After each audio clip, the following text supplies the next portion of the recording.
បាក់សីប្រមាញ់មួយប្រភេទដែលមានឈ្មោះថា Africa Fish Eagle វាគឺជាបាក់សីប្រមាញ់ដ៏ល្បីមួយនៅទ្វីបអាហ្វ្រិកដែលភាគច្រើនគេឃើញវារស់នៅជិតបឹងទន្លេនិងតំបន់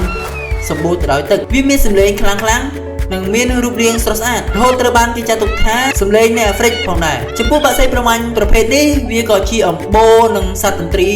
សមុទ្រផងដែរដូចជា Black Eagle របស់អាមេរិកជាដើម African Fish Eagle គឺមានរូបរាងធំនិងមានអំណាចខ្លាំងចំពោះទំហំប្រវែងខ្លួនរបស់វាគឺប្រហែល63ទៅ75សង់ទីម៉ែត្រប្រវែងស្លាបរបស់វានៅពេលបើកគឺមានប្រវែង2ទៅ2.4 ម៉ែត្រវាមានទម្ងន់ចាប់ពី2ឬក៏ 3.6 គីឡូក្រាមចំពោះពណ៌សម្បុរនិងរូបរាងកាយរបស់វាក្បាលកនិងទ្រូងគឺមានពណ៌សខ្នងនិងស្លាបគឺមានពណ៌ត្នោតចាស់ចុងស្លាបពណ៌ខ្មៅចំពោះពណ៌លឿងនិងចុងខ្មៅតែពណ៌លឿងត្នោតរូបរាងនេះ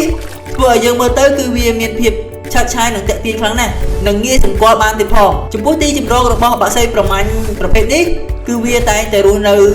ភាគច្រើននៅតំបន់អាហ្វ្រិកខាងត្បូងសាហារ៉ាដូចជាកេនយ៉ា ដង់សានី អូហ្គងដា សាំប៊ី បូតស៊ូវ៉ាណា អាហ្វ្រិកខាងត្បូងវាចូលចិត្តរស់នៅជិតបឹងទន្លេស្ទឹងតំបន់ជ្រោយទឹកព្រោះត្រីជាអាហារសំខាន់បំផុតសម្រាប់វាផងដែរចំពោះអាហារនិងវិធីប្រមាញ់របស់បាក់សីប្រភេទនេះគឺវាចូលចិត្តស៊ីសាច់ចំពោះអាហារដែលសំខាន់សម្រាប់វាមានដូចជាត្រីបាក់សីទឹកតូចៗកង្កែបសត្វល្មូនតូចៗពេលខ្លះវាក៏អាចស៊ីសាកសពសត្វផងដែរចំពោះការប្រមាញ់របស់បាក់សីប្រភេទនេះគឺវាច្រើនឈរមើលពីលើមែកឈើជិតទឹកហើយសម្លឹងរកត្រីនៅពេលដែលវាឃើញគោលដៅវានឹងហោះចុះយ៉ាងលឿនហើយប្រើក្រញាំជើងដ៏មុតស្រួយរបស់វាដើម្បីចាប់ត្រីពីលើផ្ទៃទឹកឥទ្ធិពលនៃក្រញាំជើងរបស់វាគឺមានកម្លាំងខ្លាំងណាស់អាចលើកត្រីធំៗបានថែមទៀតផងចំពោះសម្លេងរបស់បាក់សី Africa Fish Eagle គឺមានកម្លាំងខ្លាំងនិងលឺបានឆ្ងាយមនុស្សជាច្រើនយល់ថាវាជាសម្លេងតំណាងឲ្យព្រៃអាហ្វ្រិកហើយចំពោះការប្រើសម្លេងរបស់វាគឺវាប្រើដើម្បីការពារទៅលើដែនដីរបស់វាក៏ដូចជាតាក់ទាញទៅលើដៃគូរបស់វាផងដែរចំពោះការបន្តពូជរបស់បាក់សីប្រភេទនេះគឺវាតែងតែរស់នៅជាគូយូរអង្វែងហើយគូភាគច្រើនគឺរស់នៅជាមួយគ្នាជាច្រើនឆ្នាំការសង់សម្បុកនិងទីជម្រករបស់វាគឺតែងតែសាងសង់នៅលើដើមឈើខ្ពស់ៗជិតទឹកធ្វើអំពីមែកឈើធំៗប្រើសម្បុកដដែលជារៀងរាល់ឆ្នាំហើយបន្ថែមមែកឈើថ្មីជានិច្ចការដាក់ពងរបស់បាក់សីប្រមាញ់ប្រភេទនេះគឺវាដាក់ពងចាប់ពី1គ្រាប់ទៅដល់3គ្រាប់រយៈពេលភ្ញាស់ប្រហែលជា40ទៅ45ថ្ងៃចំពោះកូនបាក់សីគឺត្រូវបានការការពារជាច្រើនខែទើបអាចហោះហើរបានល្អចំពោះអត្តចរិតរបស់បាក់សីប្រភេទនេះគឺវាតែការពារដែនដីរបស់វាហើយការហោះហើររបស់វាគឺ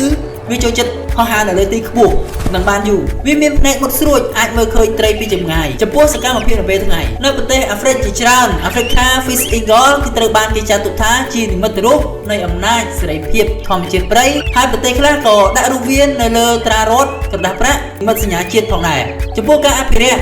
ទៅលើបាក់សីប្រមាញ់ប្រភេទនេះបច្ចុប្បន្នគឺវាមិនទាន់ស្ថិតក្នុងដំណាក់កាលគ្រោះថ្នាក់ធ្ងន់ធ្ងរទេតែវាអាចរងផលប៉ះពាល់មួយចំនួន